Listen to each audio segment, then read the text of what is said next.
Reba McEntire stopped mid-song. The microphone lowered, and she stared at an old photograph held in trembling hands. The Tonight Show starring Jimmy Fallon. Studio 6A at Rockefeller Center. Another Friday night. Another musical guest. Another performance that would make Monday morning viral clips and social media highlights. Reba McEntire was on stage in a stunning sequin dress that caught every stage light, her voice filling the studio with that trademark power and control she'd perfected over 4 decades in country music. She was singing one of her classics, a song about memory and loss and the way time changes everything but some feelings stay the same. Jimmy Fallon stood beside his desk, swaying slightly to the music, that genuine smile on his face that made audiences love him. The Roots provided backup, Questlove keeping perfect time on drums. 300 audience members swayed in their seats, phones out, capturing the moment. It was television perfection. A legendary artist delivering a flawless performance. And then Reba's voice cracked. Not the intentional emotional crack that great singers use for effect. This was different. Unexpected.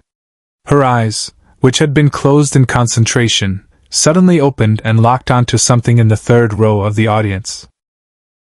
The microphone lowered from her mouth to her waist. Her hand, which had been gesturing with the music, froze midair. The lyrics died on her lips even though the Roots continued playing for 2 more measures before trailing off in confusion. Jimmy's smile vanished. His body went completely still. He looked at Reba, then followed her gaze to the audience, trying to understand what had just stopped one of the most professional performers in music history mid-performance.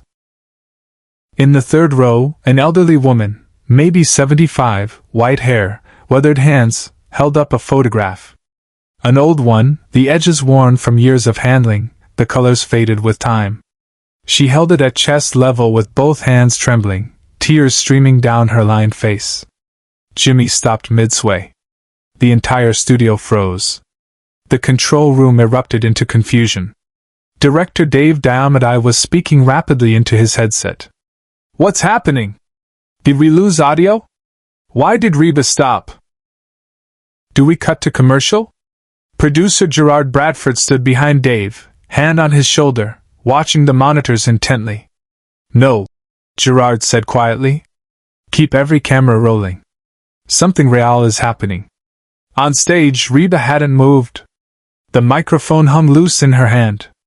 Her entire focus was on that photograph, on the woman holding it, on something that had reached across the years and grabbed her by the throat in the middle of a live performance. Jimmy took a step toward Reba. "Reba? You okay?" His voice carried genuine concern, not the host's voice, but something raw and human. Reba didn't answer. She was walking. Not the controlled stage movement of a performer, but the urgent, stumbling steps of someone who had just seen a ghost.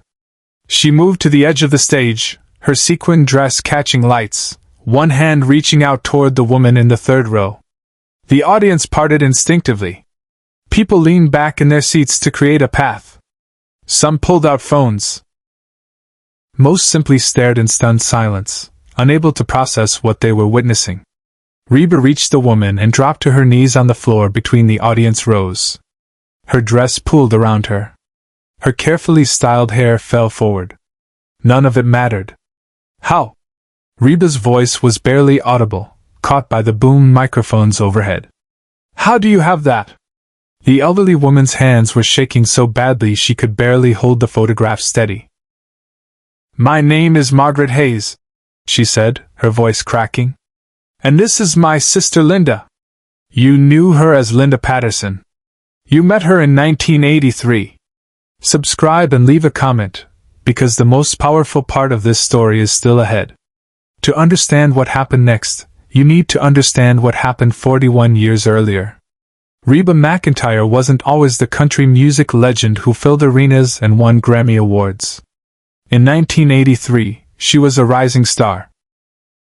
Successful but not yet a household name, working brutal touring schedules, playing mid-sized venues, building her career one show at a time. She was also exhausted. The kind of bone-deep exhaustion that comes from months on the road, sleeping on tour buses, eating truck stop food, doing radio interviews at 6 a.m. after performing until midnight the night before. Her marriage was falling apart. The pressures of constant touring were destroying the relationship she'd thought would last forever. She was lonely in crowds, surrounded by people but feeling utterly isolated. On August 17, 1983, Reba played a county fair in Tulsa, Oklahoma. Mid-sized crowd. Hot summer night. She did her set professionally, hit all the notes, engaged with the audience, signed autographs afterward at the merchandise table. Most of the fans were the usual mix: excited teenagers, middle-aged couples, men in cowboy hats who knew every word to her songs. But one woman stood out.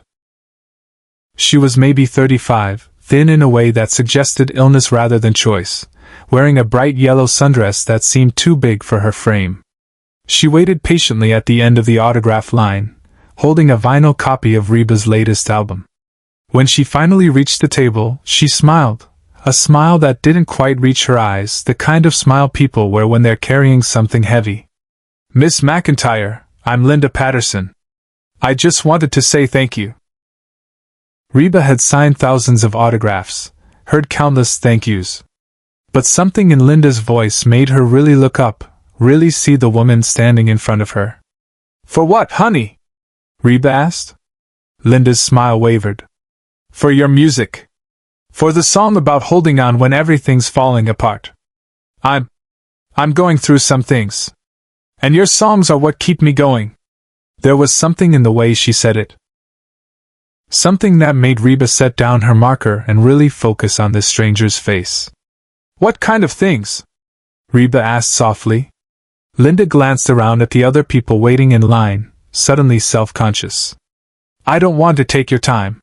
You must be exhausted." But Reba was already standing. She gestured to her tour manager. "Give me 5 minutes." She walked around the table and gently took Linda's arm. "Come on. Let's talk somewhere quieter."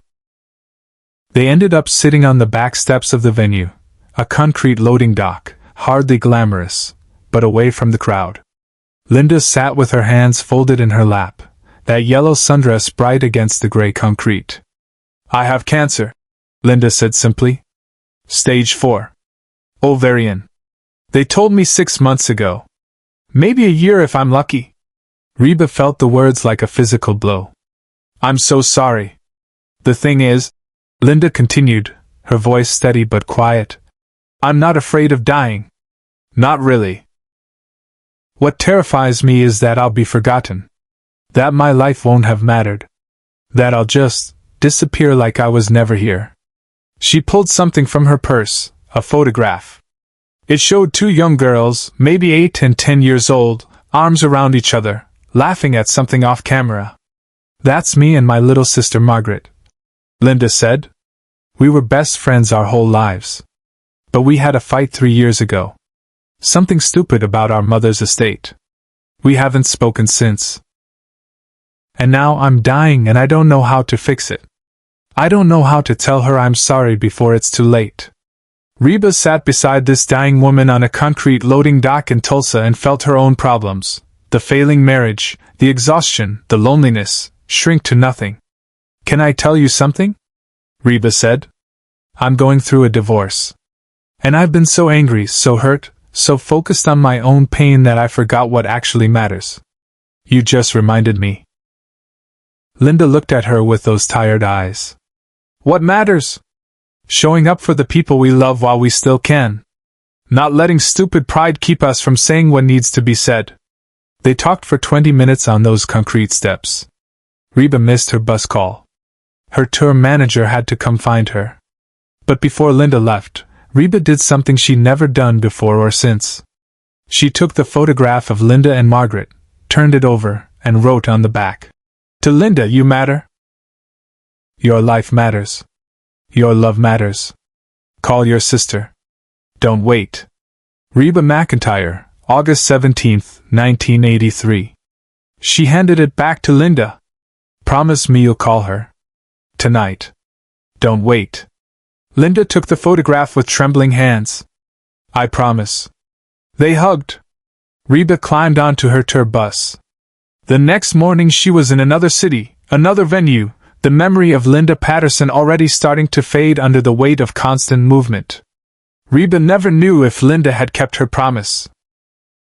Never knew if she'd called her sister. Never knew what happened to that dying woman in the yellow sundress who had waited in an autograph line to thank a country singer for giving her hope. Until tonight. November 2024. 41 years later. When an elderly woman held up that same photograph in the third row of The Tonight Show and stopped Reba McEntire mid-song. Behind the scenes, Jimmy made a decision that defied every producer's expectation. Reba was still kneeling on the floor between the audience rows, holding Margaret Hayes' hands, staring at the photograph she'd written on 4 decades ago. Her carefully applied stage makeup was running with tears. Her microphone lay forgotten on the carpet. Jimmy Fallon stepped off the stage. Not the practice movement he did for comedy bits. This was urgent, unrehearsed. He walked down the steps and joined Reba beside Margaret's seat. The cameras followed. The control room stopped shouting. Every person in Studio 6A understood they were witnessing something that transcended entertainment. "What is this?" Jimmy asked gently, looking at the photograph and Margaret's shaking hands. Margaret's voice was thick with emotion. "My sister Linda died in January 1984. 5 months after she met Reba. But before she died, she called me. She told me she'd met Reba McEntire at a county fair. She told me Reba had written this message on our childhood photograph. She told me it gave her the courage to reach out, to apologize, to fix what was broken between us." Reba's hand flew to her mouth, a sob escaping her throat. "We spent Linda's last 3 months together," Margaret continued. "Every single day. We said everything that needed to be said. We held each other while she died. And it was because of you. Because you took 20 minutes on a loading dock to listen to a stranger. Because you wrote these words." She turned the photograph around so Reba could see the back. The ink had faded but the words were still there. "You matter. Your life matters. Your love matters. Call your sister. Don't wait. I've carried this for 41 years, Margaret said. Waiting for the chance to thank you. To tell you that those 20 minutes you gave my sister gave us 3 months we wouldn't have had. You gave us the chance to say goodbye. But this is the moment no one in the studio, and no one watching at home, ever saw coming. Jimmy Fallon did something he'd never done in 15 years of hosting The Tonight Show. He reached up to his neck and loosened his tie, then pulled it off completely. It was a simple tie, navy blue with thin silver stripes, the one his father had given him when he'd gotten the Tonight Show job. "Margaret," Jimmy said, his voice thick with emotion, "Reba just gave your sister the gift of time. She gave you both the gift of reconciliation. That matters more than any performance, any show, any script we could ever write." He handed the tie to Margaret. "My dad gave me this when I started hosting this show. He told me to wear it on the nights that really mattered. Tonight matters. Keep this. Remember that what happened between you and Linda, that's what actually matters in this world." Margaret clutched the tie with one hand, the photograph with the other, sobbing openly. Reba pulled both women into an embrace.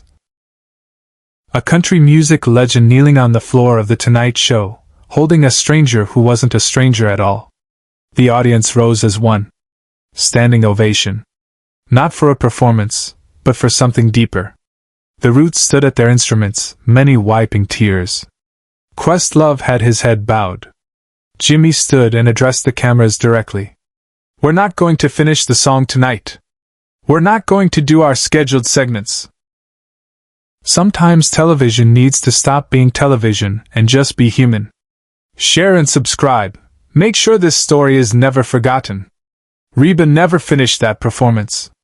Instead, she sat with Margaret for 20 minutes while cameras rolled, looking through other photographs Margaret had brought, pictures of Linda, pictures of their reconciliation, pictures of Linda's final days when sisters became friends again. After the show, Reba had the photograph professionally preserved. It hangs in her home today beside Jimmy's navy tie, framed together. The plaque reads, August 17, 1983, the night that mattered. Margaret Hayes attended every Reba concert within driving distance for the next 3 years. She always sat third row. She always brought the photograph. And Reba always acknowledged her from the stage. 20 minutes on a loading dock. 41 years of remembering. One photograph that proved love is never wasted.